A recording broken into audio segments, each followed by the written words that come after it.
Talking season continues. It is day 2 and 3 of Media Days in Dallas. Locked On Gamecocks starts right now.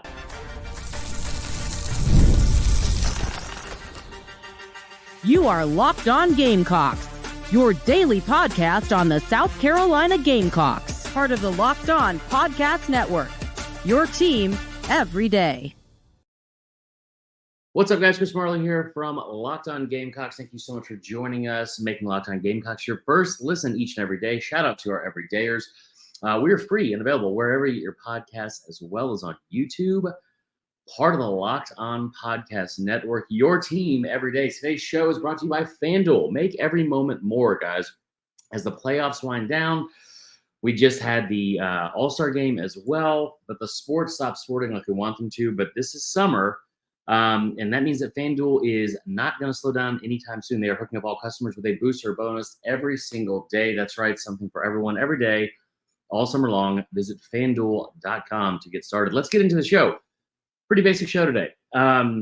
We have our good buddy Chris Gordy, who sat down with multiple Gamecock players, Luke Doty and Alex Huntley, and talked to them in Dallas on Monday. So going to go through that, get some insights into what's going on with summer workouts, going into fall camp in 2 weeks. I believe today, I'll have to double check the exact date, but I know Kalen DeBoer in Alabama went today. First thing out of his mouth, 2 weeks from today, fall camp starts. So we are in the home stretch, y'all. We are in the home stretch of what is the countdown to kick off in 2024. Now, just want to get into a few things. Like I said, very basic episode today. Hope you guys are having a fantastic week. Hope you guys are staying cool. It has been a hot week as always, and also some terrible storms around Columbia. So I hope you guys have been safe. But some of the things I wanted to go over, I went back and rewatched Shane Beamer's presser from day one. And one of the things that stood out to me again, was the fact that he brought up that he really likes this team. And I know that a couple of y'all in the comments have brought this up too. And for whatever reason, maybe it's that we're all being homers. Maybe it's that we're all sitting here watching through garnet and black colored frames. I don't know. But it just feels like that when you look at this team and what he has going into it, as the season gets closer, and it's talking season, but it just feels like you get more and more confidence as you get closer. It's been 2 days since he spoke in Dallas, and it just feels like it's a situation where maybe this is a year where you sneak up on somebody. He brought up in the fact that, Beamer brought up the fact during his pressers, you guys are probably going to pick us 14th, 15th, or 16th. That seems to be what y'all do every year. And I just want to remind you, as somebody that's been to this event countless times, the media doesn't get it right. like you look at last year, it was Georgia and Bama. Some people had Georgia and LSU. A lot of people had Georgia and LSU. It was the most votes another team in the SEC West, when they had divisions, had gotten going into last season, because you had Jay Daniels coming back and all that good stuff. The media is rarely right. And it just feels like going into this year, the more I look at it, the more that I just feel like this is going to be a year where, listen, we might not go 9-3, like some of our more overzealous and bigger fans have said. But I tell you what, it just feels like you're going to jump up and get somebody. And the more I look at that first 4 games, the more I feel like, man, 3-1 just doesn't feel like it's that far off. It just doesn't feel like it's that far off. I don't know why. Love the fact that one of the things Beamer said, he talked about ad nauseum almost, is, man, really love that defensive line. And you talk to some other people that understand talent around the SEC. Yesterday, Cole Kublik goes over his top 5 offensive lines, top 5 defensive lines. And he had South Carolina in his top 5 defensive lines at 5th. And one of the things he said about it was he had him ahead of Alabama. He had him ahead against excuse me. C4 is going around down the wrong pipe. No, he had him ahead of several other schools. And I think that, when you look at the defensive lines going into the SEC this year, one of the things that people have consistently said is, obviously Georgia. People are high on A&M, which is kind of shocking. I think that some of Tennessee was one that I was kind of surprised at, but some people were very high on as well. probably because of James Pearson, you have the number 1 overall player at that position in the SEC, right? But at the same time, one of the things that Cole Cubic said specifically was the depth. The depth across the line is what gets this for me. And you look at some of the guys that South Carolina has coming back. You have a guy you borrowed from Florida State, or let Florida State borrow and then come back to Columbia. You have, the kid from Georgia Tech coming in. You have Alex Huntley. You have all these other guys. And again, I just keep looking back at that defense. The defense may be the most improved unit on either side of the ball in the entire SEC. You could argue the country. I mean, like LSU, the bar is set so low that they should probably make a massive improvement, especially hiring Blake Baker. But some of the things that Shane Beamer has put in place to go into this year, it feels like there should be a massive jump. And I tell you what, I don't know if that translates into stats on pages and stats on paper. Does that mean they're gonna end up jumping up into the top 5 in the SEC in sacks and tackles for loss, especially from a statistical standpoint, where you finished last in that position a year ago? I don't know, but I will also tell you that I do think the depth you have there, that yard per carry, which is a massive deal. Especially in the SEC, everything kind of goes off the run, right? Goddard Sassoul, Mike Leach is not in this conference anymore, so you don't have necessarily an air raid team. You have a lot of teams that are going to throw the football. DeBoer, Jeff Levy, even Lane Kiffin, stuff like that. You're going to have a lot of Josh Heupel. You're going to have a lot of guys that throw the football. But even when you look at Heupel's offense and the high flying numbers they have from there and throwing the ball deep and those wide splits from the receivers, it's all predicated off the run. So if you can stuff the run early and often, which is something South Carolina struggled to do last year, you're going to be in a very good situation going into all of your games this season. The other thing is this: I thought that it was interesting that when you talk to some of the other coaches, and that's what I really enjoy at media days more than anything, is because a lot of times you're going to get coach speak from everyone, but it's always good to hear what other coaches are saying about your program. And for whatever reason, I think partially it's because Texas and Oklahoma have joined the SEC this year. It has been tough to watch, like the media from those two programs and those two cities going on, because it's just, pay attention to me. What do you think about Texas and Oklahoma? Now that Texas and Oklahoma are in the SEC, tell us how pretty we are. Tell us how great we are. It's like, shut up. There are 14 teams that have gone in this league for, if you look at South Carolina, for over 30 years and battled week in and week out. Like, you have to earn your stripes in this conference. But that being said, you look at one of the things that Eli Drinkwitz brought up yesterday. Eli Drinkwitz talking about playing South Carolina. And I think you've heard it from me too. I think that is one of the easiest schedules in the conference. If you look at Mizzou, if you really look at that schedule, in the first 4 weeks, it's a joke. I think you have Boston College coming to them. They got to go to UMass, which is one of the dumbest things I've ever seen scheduling wise in the SEC. They're going to the worst team in all of FBS in a road game, which makes no sense. But he brought up the fact, he goes, and you got to go to Williams-Brice. And he was one of at least 2 or 3 coaches that brought up specifically going to Williams-Brice and how difficult of a place it is to play. And I think you hear this a lot with teams like Auburn. It's there's some voodoo there and it's really difficult. And the fans are always up, no matter what the schedule is, or no matter what the record is, blah, blah, blah. No matter how hot it is outside, you will hear me bitch about it, but you will not hear us not be in the stands waving white towels and getting up for Sandstorm as soon as it turns on. That being said, it feels like that you're starting to hear Williams-Brice be talked about in the same breath a little bit as you did with teams like Auburn and Jordan-Hare.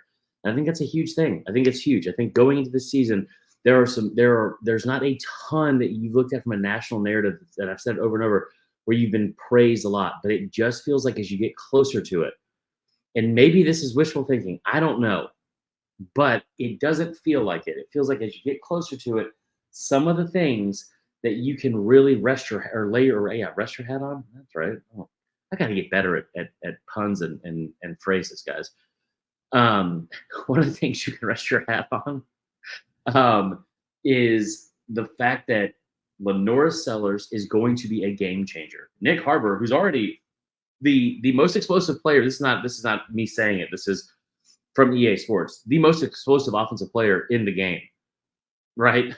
Now, I know we're not going to use a video game to say, hey, this is what's going to translate onto the field, That being said, the things you can rest your hat on is the fact that Williams-Brice is going to be rocking no matter what. And you have a lot of teams that have to come there and play you, right? Like you got to go on the road against Clemson. You got to go on the road against Bama. But you get Ole Miss, you get Mizzou, and you get LSU to come there. I love that. And Lenore Sellers, I think, is going to be a massive, massive difference maker in being able to win you a game. I brought it up on Monday, and the more I think about it, the more I like it. And that's not me just trying to be biased with my own words, but Rocket Sanders, Robbie Ashford, Lenore Sellers, fourth quarter late. You have size and speed. Lean on people. South Carolina is going to jump up and get someone this year that they're not supposed to. I don't know if it's going to be a situation where you run out of fireworks like you did 2 years ago against Tennessee or beating Clemson on the road, but they are going to jump up and get somebody that they're not supposed to this year. I will guarantee you that. So make sure you stick around for the next 2 segments. We have some great interviews. We have Luke Doty. We have Alex Huntley, both coming up. A phenomenal job by our buddy, Chris Gordy as well. So we appreciate that. Make sure you stick around for that. All right. Listen, I love sports. I love them so much. I never want them to stop. But as the playoffs wind down, we get fewer games. The sports aren't sporting like we used to and like we want them to. But FanDuel lets me keep the sports going whenever I want. All I have to do is open up the app, dream up any bets anytime I'm in the mood. And this summer, FanDuel is hooking up all customers with a boost or a bonus daily. That's right, daily. Every single day, you can jump on FanDuel and find something to gamble on and whatever your little heart desires. So head over to FanDuel.com, start making the most out of your summer. I did it last night. I watched the part of the All-Star game. You had Paul Skeens going. Felt like a no-run first inning was probably going to be your best bet. It was minus 155 with our good friends at FanDuel. That gives a little boost on that. One big. So there you go. Make sure you guys are doing the same, and we appreciate that. All right, guys, welcome back in. I appreciate you guys joining us. We're on to segment 2 now. We're going to be joined by Chris Gordy, and as he was joined by multiple Gamecocks players in Dallas to go over some interviews for his show, LockedOn SEC. Make sure you guys are checking that out as well. Listen, before we get into that, I saw this on Twitter this morning, and it drove me crazy. Paul Feinbaum and Mad Dog Russo from, I think it's his name, Matthew Russo. I don't know his last name, but Mad Dog from ESPN First Take or whatever knows nothing about college football. Does not stop him from yelling into the void and to your camera or into your TV screen about it, though. Are you watching Fox Sports or ESPN on your TV all day, every day? Are you tired of hearing about LeBron James' son going 0 for 8 from 3? I know I am. Do you have to turn on the volume every single time with all the shouting? Make the switch to Locked On Sports today, a free 24/7 sports streaming channel programmed for you every day to bring you the biggest stories without all the screaming. Locked On Sports Today brings you can't-miss analysis, opinions, and news streaming 24/7 on YouTube or the free Amazon Fire TV channels app. Part of the Locked On Podcast Network, your team every day. All right, let's get into our first interview here with Chris Gordy. We appreciate him taking the time to do this. And make sure you guys stick around for the second one as well.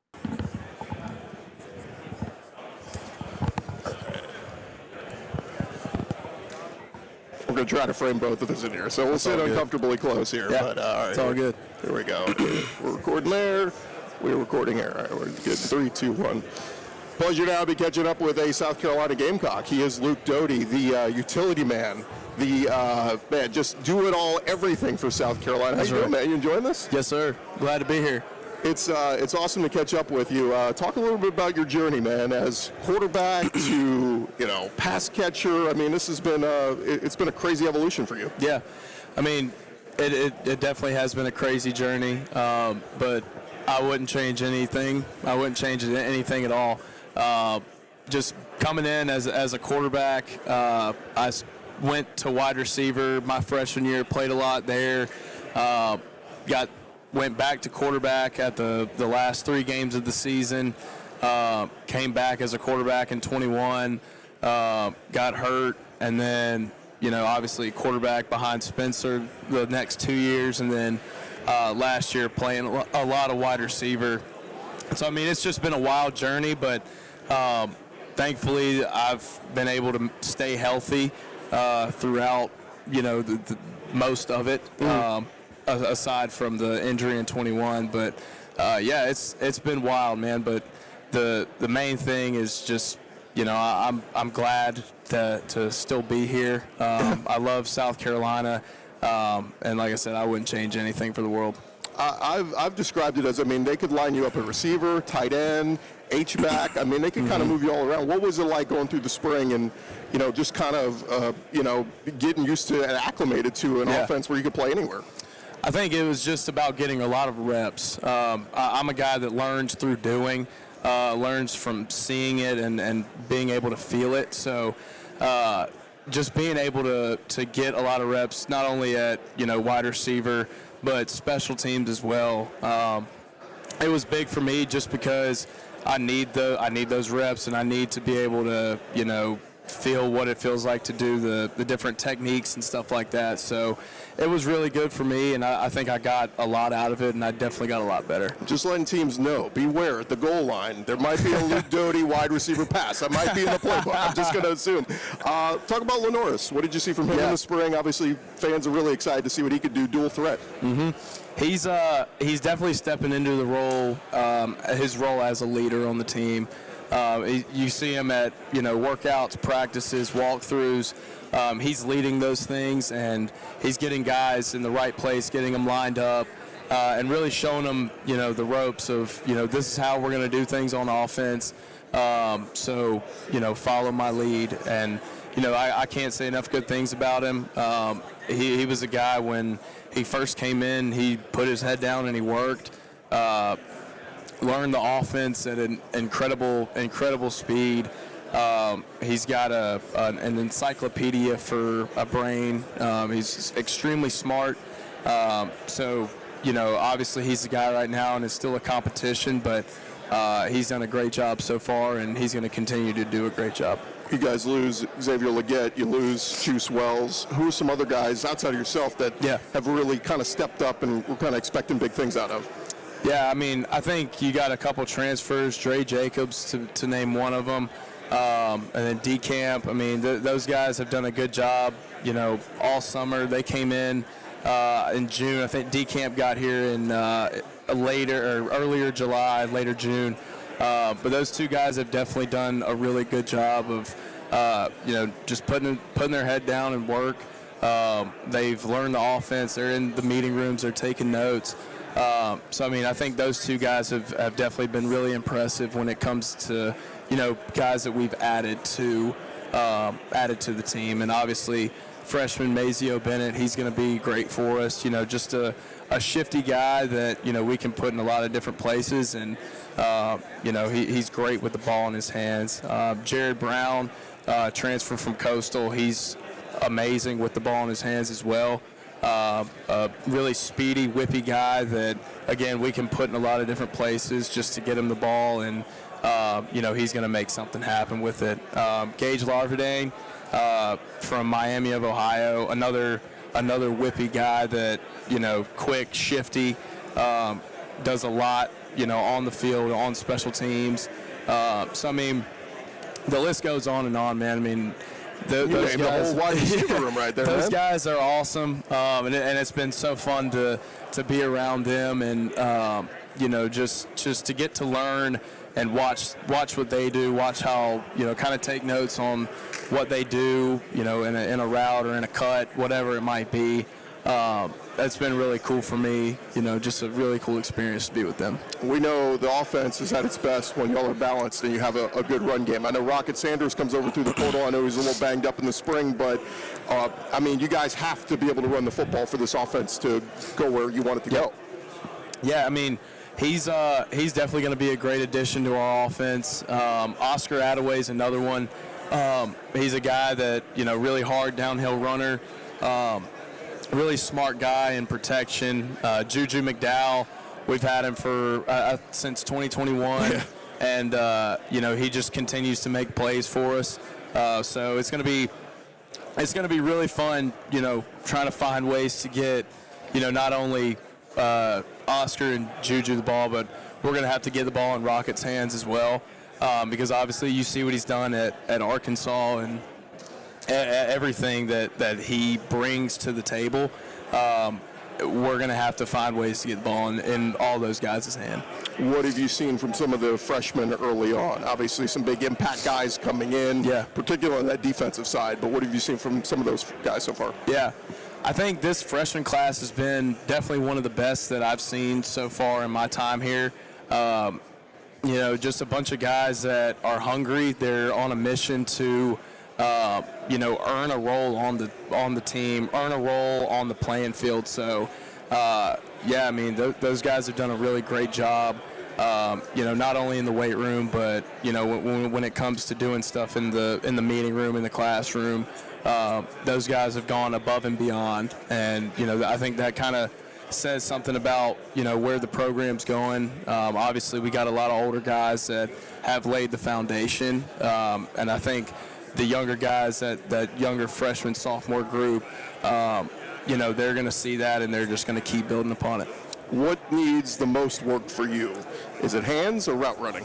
I definitely think route running, okay. And I think that just comes with time and experience, and obviously I'm getting a lot of that now.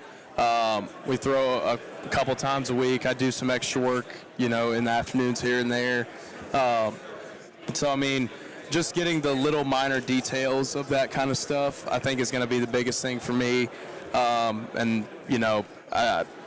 can't wait for fall camp to, continue to work on those things and continue to get better. 2 years ago, we see the Duke's Mayo bath with Coach Beamer, get to the bowl game, all that. Last season, a little bit of a step back. You guys missed a bowl game, and I know your expectations are higher than that. What has been Coach Beamer's message this offseason? I think you said it. Our expectations are definitely higher than that, and it was unfortunate that, we didn't get to where we wanted to be last season, but this year's a new year, and, it's only going to continue to get better, as we go, but it starts with the guys in the locker room, and it starts with that team dynamic, and I think that's what we're building right now, and Coach Beamer's done a great job of really, kind of instilling those values in us. Obviously, the older class has been here for a while, so they kind of know the deal. But, going back to the freshmen and sophomores, they're picking it up as well. And I think that's going to carry over, when we start season and get going. It's really going to pay off. It's interesting when you look at this team. Particularly, I think the offensive and defensive line is where you guys have really had room for growth to get better. And we saw last year when Spencer had time to throw, man, he was awesome. But sometimes the O-line couldn't hold up. How much do you think having Lenoris with his legs is going to help that? Not to say the offensive line can't get better. I think we will get better. But having that mobility to be able to bail out of the pocket and run when he has to. Yeah, obviously having a guy like that, it's going to be beneficial for us. And you got another guy, Robbie Ashford, that can do the exact same thing. Yeah. So those two guys are definitely going to help us out in that, from that standpoint. But, as far as offensive line goes, man, I can't say enough good things about them. They've worked their asses off this off season. They had a great spring. Obviously they're bringing the young guys along. We've got Vershawn Lee, Ja'Kai Moore, a lot of guys that are, coming back for another season. So, those guys just, they don't say much. They just work. They're out there longer than anybody else on the team, any other position group on the team. And they just will not, they won't settle for what happened last year. And it's been really cool to see. Last thing for you, we're talking with Luke Doty. When Luke Doty's not playing football, what are you doing? I've recently gotten into golf. I've been playing for about 2 months now. Okay. So we're working through some of the beginner stuff. But what's the strength? Short game, driving? Mid. I'm pretty. I'd like to say I'm pretty decent with my irons. The drive needs some work. I was pretty consistent around the green the past couple days, past couple times I've played, so we'll continue to get better there. But obviously, I'm from the beach, so I love to surf, anything out on the water. Yeah. Are you going to play the NCAA video game? Are you in it? Yeah, I am. So I got a I gotta see what's going on with the code for it or whatever. But yeah, I plan on playing it for sure. And it better have your passing attributes better be up there too. All right. I mean, like but seriously, you, Robbie, and Lenore, it's like you get a goal line package. I want to see all three out there with the option to throw. Like I think that's a very viable option. We'll have to dial that up at some point. There you have it. He is Luke Doty. Cool. Luke, thanks so much for the time. I really Yes, appreciate sir. it. Thank you. All right, more from SEC Media Days right after this. Good stuff, dude. Cool. Appreciate it. Yes, sir. Of course, going up. No doubt. All right, guys, welcome back into segment 3. It's our final segment of the day. Like I said, pretty basic episode today. We are just doing some interviews here that Chris Gordy was able to get for us in Dallas. So make sure you enjoy this one as well. And here you go. Record. All right, continue on here from SEC Media Days, and a pleasure to check in with Alex Huntley from the South Carolina Gamecocks. They call him Boogie. Welcome in, man. How are you? Thank you. I'm doing well. I very blessed and excited to be here, so it's going good. It's crazy when we look at the season that is ahead with, I mean, all new things, additions in the SEC, Oklahoma and Texas coming in, and more national exposure. The road gets tougher here with two big teams like this, right? Yeah. I mean, I think it's one of those things where it's the SEC. You know, I feel like every kid when they committed to an SEC school, they knew what it was, and that was to play the best competition in the best environments. And so I love it. You know, to be the best, you have to beat the best. And so that's not something I'm mad about or upset about. I actually welcome it, you know, so I'm excited.